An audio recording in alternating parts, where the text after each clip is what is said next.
Welcome to Workshop Wednesday. Today we're going to take an opportunity to go out on my paddleboard and look at things at a little bit of different perspective, other than just standing on the shorelines and looking out. We're going to go out onto the water and look back at the shorelines and do a little bit of sketching.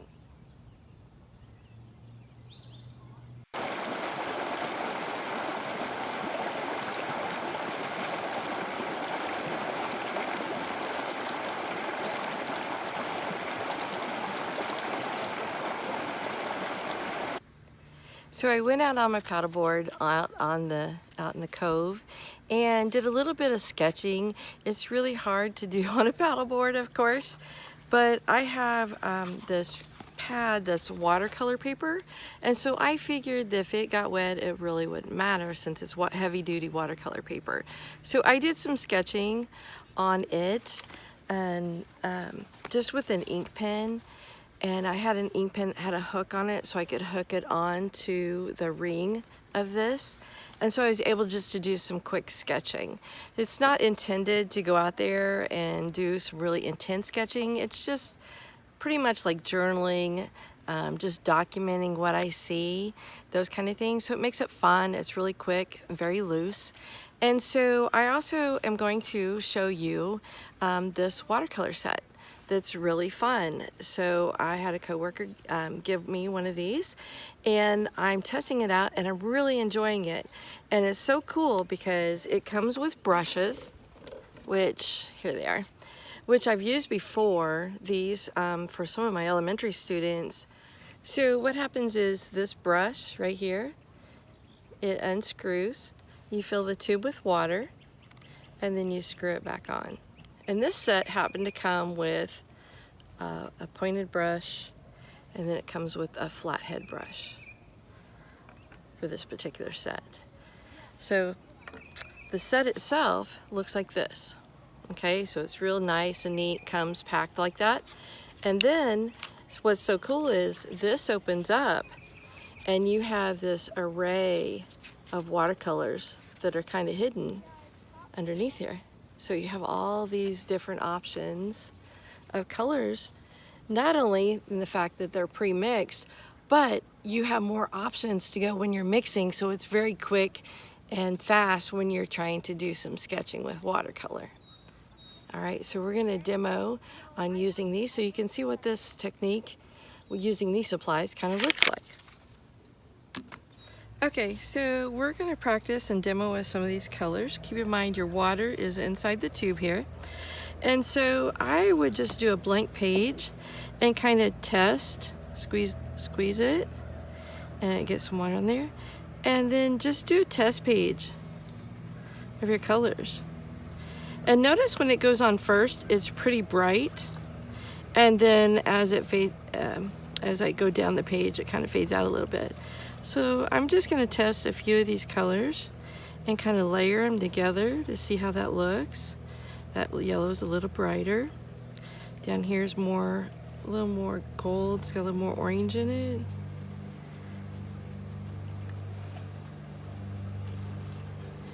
And you can see that those colors are getting more brilliant as it goes across.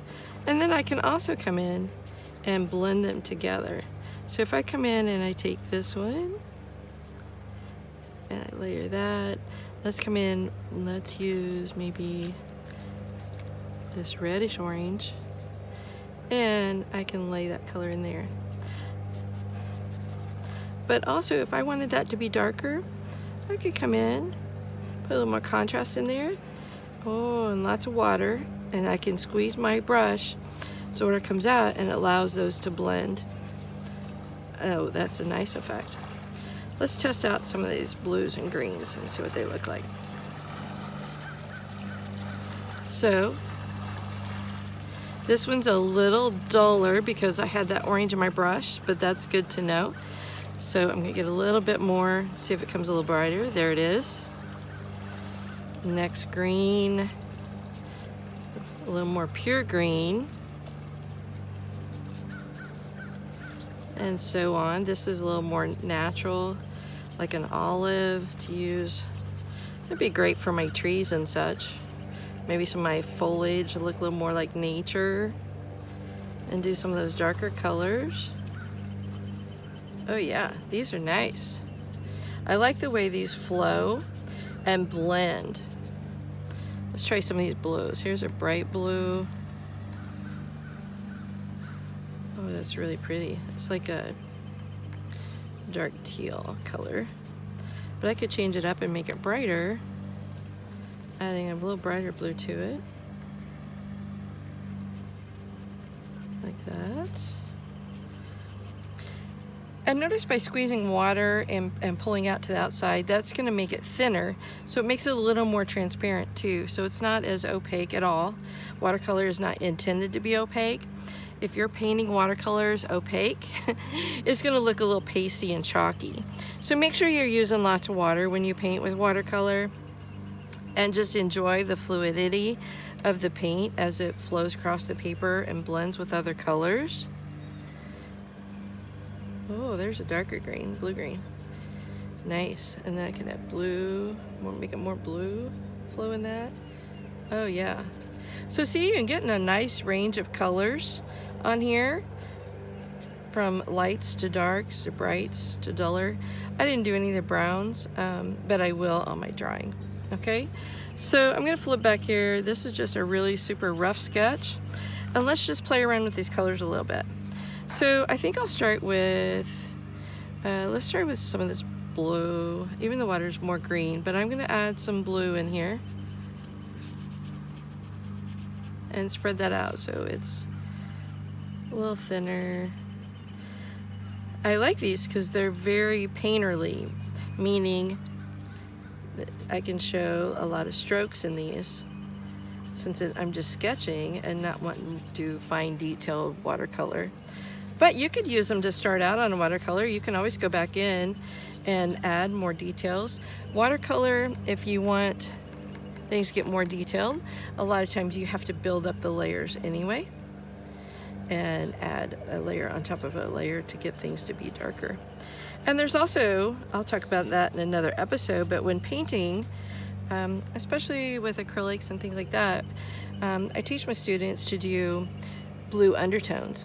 And so you paint some blue undertones first, and then you come and lay in the color, and it allows that color just to be a little bit darker. And that's kind of what you see I'm doing here. So add more water to this. Let that kind of flow down here. Get some blue and some greens. A little brighter out here where the sun is. Some more color out here. This lake water right now is a little more green than it is some blues. There's a few reflections of blues in there.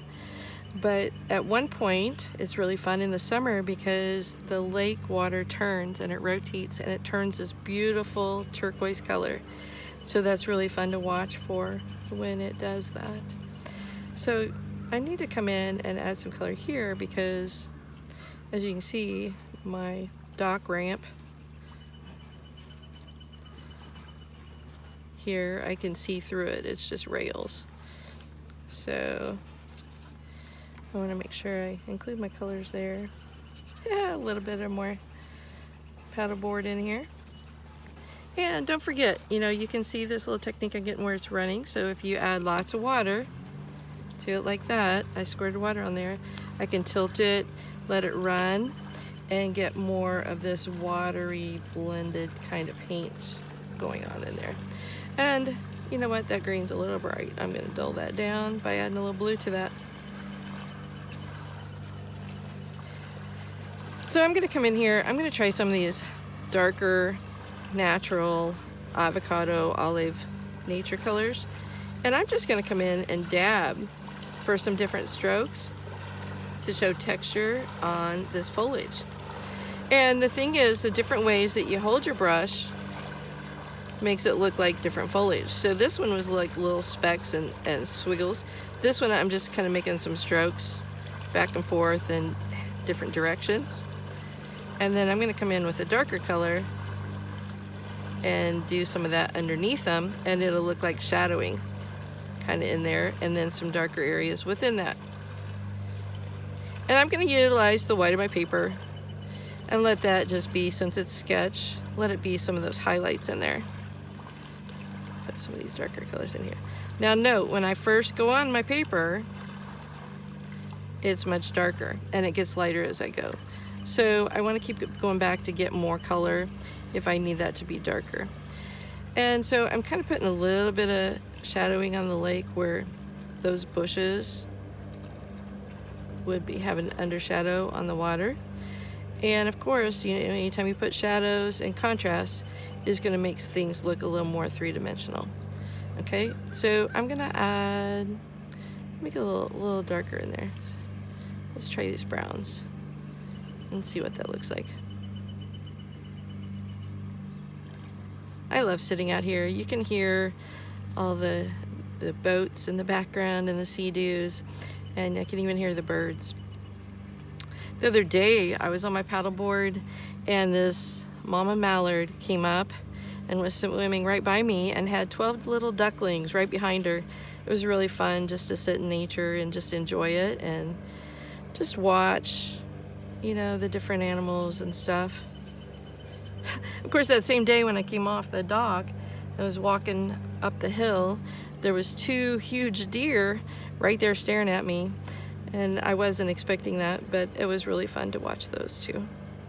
So I'm coming back in here, gonna add more textures on this right side, kind of fill that in a little bit.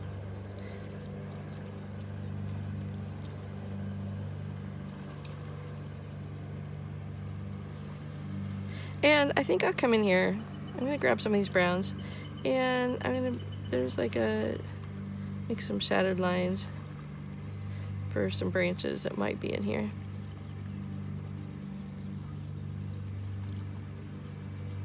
And notice I'm breaking these lines up. Nope, that was a fish that just jumped. Breaking these lines up so that way when I put some foliage over them, it looks more natural. And of course, this is more impressionistic because it's a sketch. It's not intended to be a masterpiece. And a lot of things are just for practice and for fun, and that's what I would like you to try to experiment with. Some of you, maybe you've never painted before or tried any of these things, and I just want to encourage you just to go out there, express yourself, have some fun. It's not about perfection. It's just going out there and experimenting and enjoying things that you see and observe. It's always really nice to draw and paint from real life instead of photographs, because you can notice the details a lot more than you can from a photograph. A photograph naturally flattens everything out, and so everything becomes flat, so it makes it a little more difficult to come in and put shadows and things in there because you're trying to base it off experience then and know where to put those things. So if you can go out in nature and just kind of practice, let's try some of this color, and just the more experience, the more fun you have. You know, a lot of famous artists, they had sketchbook after sketchbook of stuff that were just a lot of things that we would call doodles. And that was just like research and experimentation and having fun. Sometimes they'll study other artists and study underneath them. But remember, if you are copying somebody else's artwork or somebody else's photograph that you did not take, you need to always give credit to that original person. So a lot of the masters always studied under other famous artists that's before them, but they always are giving credit to those artists and making reference to who they studied.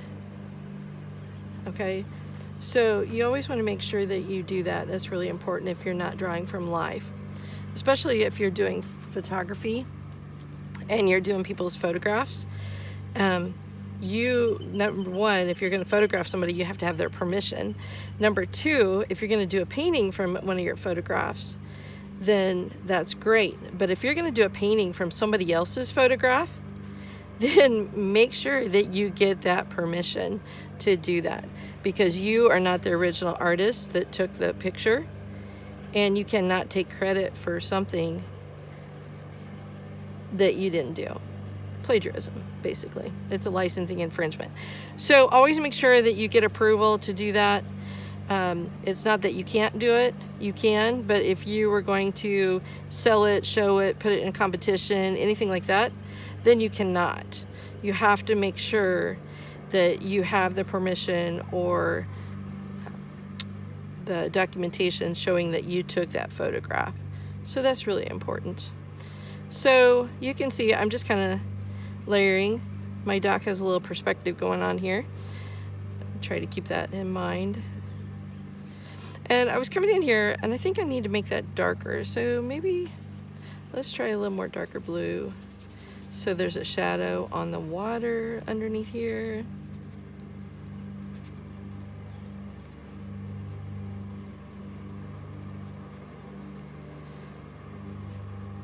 And then maybe a little darker green. So you can see it's slowly coming along. I do need more contrast on this, and what I might do is you think about your complementary colors when you want more contrast. And this is kind of an orangey brown, or maybe it's a little more yellow brown. I'm gonna go yellow brown. I think I'm gonna see if this is right here is a little violet maybe. And I think I'm gonna come in just carefully and paint that violet on top of that yellow brown, because yellow and violet are complementaries. And look, I'm already seeing a shadow underneath that rail. Okay, and I'm liking that a lot better. And then I can make that shadow even a little darker. Because you can tell this is early morning sun shining in. I like coming out on my paddleboard in the early mornings, you know, when the fishermen are out. It's usually pretty quiet out here. Not too many boats and sea-doos, but there's always a few. The water is always smoother. So if you're gonna go out skiing or wakeboarding or sea-doos, mornings are always great because the water is always smoother. And you can kind of glide across the water a little bit better than in the afternoons. We're back in a cove, a large cove off the channel. If you're out on the channel, of course, it's going to be a lot rougher, especially on the holidays when there's so many boats out on the lake. But just a word of advice, if you go out on the lake, always wear your life jacket. Lake water is so unpredictable because there are so many things in the water and you never know what's underneath. So don't ever dive in off a dock or anything like that, because there's always limbs and rocks and even branches or trees, depends on what kind of storms we've had. And sometimes there's even fishermen's nets and things, lines they have off the docks. They're not supposed to, but sometimes they do. If they think there's not very many people around, they'll do that. And you definitely don't want to get tangled in one of those. And so just be real cautious if you're going out. It's always better to be safe than take too many chances. So you can see this has come along my paddleboard. It's really more white, but I can make it, add water to it, make it a lightish blue. And it has a dark band on the side, so.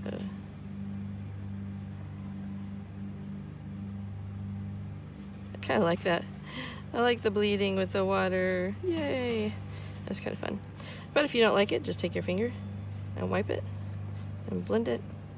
And like I said, it's sketching for fun. Okay, so yeah, there's name brand there too. There's also, you know, chords across here. You know, I could just imply that they're there or not. It's fine. If you don't like it, just wipe it off. Let it dry and then add some more to it. So what I might do is I might come back and lift, like I'm wiping, see what I'm doing, I'm wiping my brush to try to get some of that off. And so it's just kind of wet with water, and I can actually lift some of that color. So I can make it a lighter gray instead of so dark. Then I think I'll add some blue to it down here. And so this underside, so that makes that look darker on that edge. Okay, so experiment with the colors. Don't be afraid don't be afraid to experiment, you know, and layer color at all. Just go with it. Have fun, just experiment. Here's the other one that I did out there. So you can see I just kind of came in, I had more water here and let it blend, and then I put a few little cast shadows. But like I said, sketching is just for fun. It's documentation. It is not work that you're gonna put in an art show, anything like that. It's just journaling. And when you journal in a book, that's your personal stuff. So it's a way for you to express yourself, and nobody's looking at it and nobody's judging you. So maybe if you see a set like this, it's very portable, take it out with you to places that you go and just experiment and document and journal in your pages. Today was a lot of fun going out on my paddleboard and just doing some sketching. So I hope you enjoyed this episode and enjoy summer.